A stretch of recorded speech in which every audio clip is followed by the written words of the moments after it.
सफल होना है, सफल होना है तो तू कदम भारी रख, बाहर निकल तूफानों से यारी रख।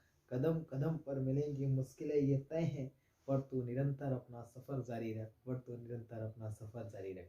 दोस्तों आप सभी का स्वागत है दिल से दिल तक की इस क्लास में। आज की इस वीडियो के अंदर हम दोस्तों डिस्कस करने वाले हैं डू एस डायरेक्टेड का पार्ट 4। पार्ट 3 तक के वीडियोस ऑलरेडी हमने दोस्तों बना दिए हैं।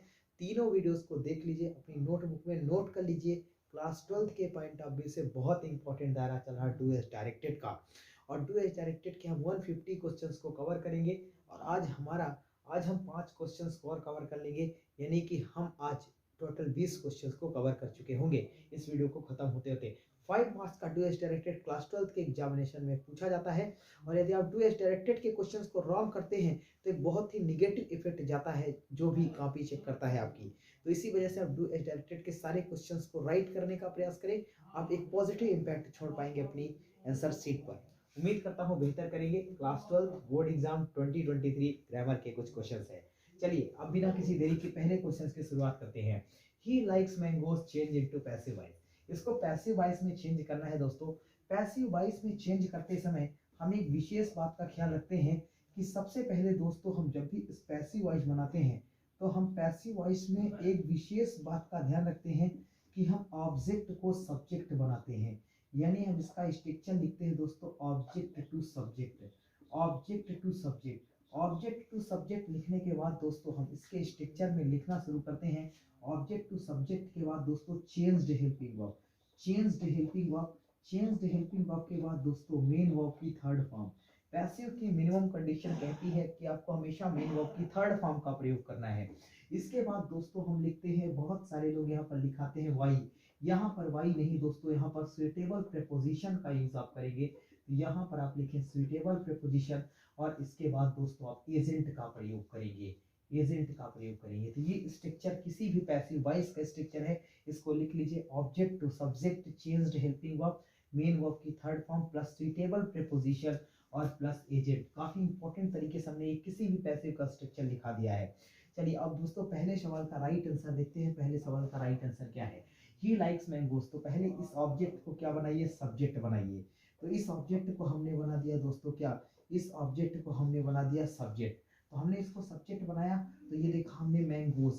अब दोस्तों यहाँ पर लिखा है मैंगोज। एक इंपॉर्टेंट बात दोस्तों आपको बता देता हूँ, जब भी आप दोस्तों किसी भी सेंटेंस का पैसिव बनाएंगे, किसी भी टेंस का पैसिव बनाएंगे, तो यदि आप प्रेजेंट इंडेफिनिट का पैसिव बनाएंगे तो आपको हेल्पिंग वर्ब के रूप में इज आर का यूज करना है। ये काफी इंपॉर्टेंट बात है।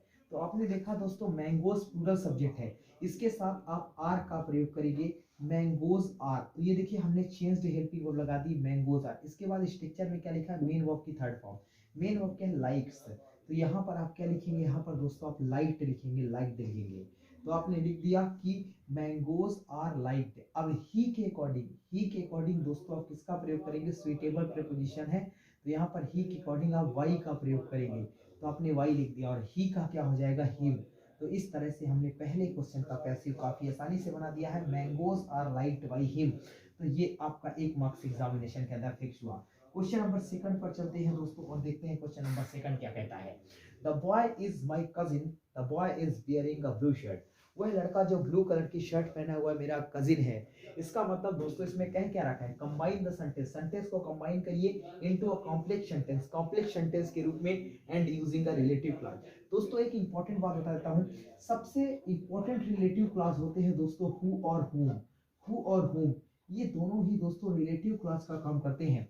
When we talk about the whom, जब भी हम whom की बात करते हैं और जब भी दोस्तों हम who की बात करते हैं, तो एक इंपॉर्टेंट बात आपको सिखाता हूं। हु के पहले दोस्तों आपको लिखना पड़ता है name of a person, who के पहले आपको लिखना पड़ता है name of a person. Same इसी तरह से दोस्तों हुम के पहले भी आपको लिखना पड़ता है नेम ऑफ अ पर्सन। दोनों के पहले दोस्तों आपको लिखना पड़ता है नेम ऑफ अ पर्सन। लेकिन दोस्तों जब भी हम हु की बात करते हैं ना, तो हु के बाद या तो आप हेल्पिंग वर्ब लगाएंगे या फिर आप मेन वर्ब लगाएंगे।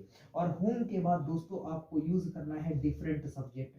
हुम के बाद आपको यूज करना है दोस्तों क्या? Different subject. तो इसको भी आप कॉपी में अपनी नोट कर लीजिए। तो हु के बाद दोस्तों आपको हेल्पिंग वर्ब या मेन वर्ब लगाना है, जबकि हुम के बाद आपको डिफरेंट सब्जेक्ट लगाना है। तो इस अकॉर्डिंग दोस्तों हम दूसरे सवाल को हल करते हैं। तो हमने देखा the boy is my cousin, the boy is bearing a blue shirt. तो जहां पर हम दोस्तों हम बॉय की बात कर रहे हैं तो हम यहाँ पर सब्जेक्टिव केस की बात कर रहे हैं। दोस्तों एक और इम्पोर्टेंट आपको बात बताता हूँ, जब भी हम हु की बात करते हैं ना, तो हु जो है दोस्तों वो हमेशा सब्जेक्टिव केस के लिए यूज किया जाता है, सेंटेंस के सब्जेक्ट के रूप में यूज किया जाता है। जबकि जब होम की हम बात करते हैं तो होम दोस्तों ऑब्जेक्टिव केस के रूप में यूज किया जाता है। हु हमेशा सब्जेक्टिव केस के रूप में यूज किया जाएगा और हुम हमेशा ऑब्जेक्टिव केस के रूप में यूज किया जाएगा। ये बहुत इंपॉर्टेंट कॉन्सेप्ट है दोस्तों। तो चलिए नेक्स्ट सवाल को हल कर लेते हैं, क्वेश्चन नंबर सेकंड को हल कर लेते हैं इस स्ट्रक्चर के अकॉर्डिंग। तो चलिए मेरे साथ हल करिए, इसको लिखिए द बॉय। द बॉय इसका सब्जेक्ट हो गया subjective case. The boy who, the boy who is, the boy who is bearing, the boy who is bearing a blue shirt, the boy who is bearing a blue shirt. अब देखिए दोस्तों हमने लिख दिया the boy who is bearing a blue shirt, the boy who is bearing a blue shirt is my cousin, is my cousin. तो ये दोस्तों next सवाल बन गया। एक और इम्पोर्टेंट दोस्तों आपको बात बताता हूँ, इस साइड में लिख लीजिएगा दोस्तों, कजिन के साथ कभी भी आप ब्रदर या सिस्टर का यूज नहीं करेंगे, क्योंकि कजिन का मतलब ये होता है चचेरा भाई या चचेरी बहन। तो कजिन ब्रदर कई लोग कहते हैं, तो ना तो कजिन के साथ ब्रदर का यूज किया जाता और ना ही कजिन के साथ सिस्टर का यूज किया जाता। इस सवाल का राइट आंसर होगा the boy who is bearing a blue shirt is my cousin. तो ये सेकंड सवाल भी हमारा हल हो गया, सेकंड सवाल भी हमारा सॉल्व हो गया। अब चलते थर्ड क्वेश्चन की तरफ। A apple and day the keeps away doctor. इसको रीअरेंज करना है दोस्तों, इसको ठीक ठीक क्रम में लगाना है। तो इसका आंसर मैं इधर लिख देता हूँ, नीचे की तरफ देखिएगा इसका राइट आंसर क्या होगा। इसका राइट आंसर होगा दोस्तों an apple, an apple, an apple. Apple की साउंड क्या है, वाउल, वाउल साउंड के लिए an. An apple a day, an apple a day, an apple a day keeps, keeps, an apple a day keeps the doctor away, keeps the doctor away। अबे दोस्तों adverb of type है जिसकी position sentence के सबसे आखिर में आएगी। तो an apple a day keeps the doctor away। चलिए तीसरा सवाल भी सॉल्व हो गया। फोर्थ सवाल की तरफ चलते हैं, फोर्थ क्वेश्चन की ओर चलते हैं। एक बार दोस्तों मैं स्क्रीन चेक कर लेता हूँ सब कुछ दिख रहा कि नहीं नीचे। चलिए परफेक्ट है। फोर्थ क्वेश्चन की बात करते हैं दोस्तों। फोर्थ क्वेश्चन है he does his work change into interrogative. इसको इंट्रोगेटिव में चेंज करना है। तो ये सेंटेंस जो है दोस्तों वो वास्तविक रूप में प्रेजेंट है, डेफिनेट का सेंटेंस है। इंट्रोगेटिव के लिए ही के लिए डज लगाएंगे, डज ही। तो दोस्तों ये देखिए ये क्या हो गया, हेल्पिंग वर्ब। ये क्या हो गया, सब्जेक्ट। तो मेन वर्ब का प्रयोग आप करेंगे। तो मेन वर्ब में जब हम प्रेजेंट इंडेफिनिट का इंट्रोगेटिव बनाते हैं तो मेन वर्ब में फर्स्ट फॉर्म आता है। तो ये जाएगा does he do his work, does he do his work. Question mark लगाना दोस्तों ना भूलें, नहीं तो आपको 0 मार्क्स दिए जाएंगे। नेक्स्ट है she can't afford it, she buys a scooter. करना क्या है, कंबाइन द सेंटेंस, सेंटेंस को कंबाइन करिए using non finite class. Non finite class दोस्तों, नॉन फाइनाइट में 3 चीजें आती हैं, जीरंड, इन्फिनेटिव, पार्टिसिपल। तो नॉन फाइनाइट के लिए हम 2 + V1 का यूज करें। तो इसको चलिए इसको भी हल कर लेते हैं, इसको यहीं पे हल कर लेते हैं 5। तो लिखिए she can't afford, she can't, she can't afford, she can't afford to buy, to buy, to के साथ फर्स्ट फॉर्म टू वाई या स्कूटर, टू वाई या स्कूटर। इस तरह से दोस्तों हमने फिर 5 सवाल कंप्लीट कर लिए, 5 क्वेश्चंस कंप्लीट कर लिए। स्क्रीनशॉट ले लीजिएगा। चलिए उम्मीद करता हूँ दोस्तों पांचों सवाल आपने ठीक ढंग से समझोगे। बहुत जल्दी हम डूएस डायरेक्टेड के सारे सवालों को हल करने वाले हैं। उम्मीद करता हूँ दोस्तों आपको वीडियो अच्छा लगा हो।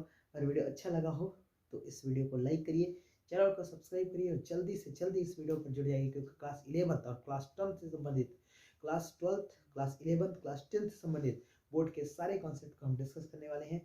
तब तक के लिए अपना ख्याल रखिएगा, मिलेंगे आपसे नेक्स्ट वीडियो में। Thank you so much and thanks for support guys. तो तब तक के लिए अपना ध्यान रखिएगा। तो मिलते हैं फिर आपसे नेक्स्ट वीडियो में। जय हिंद।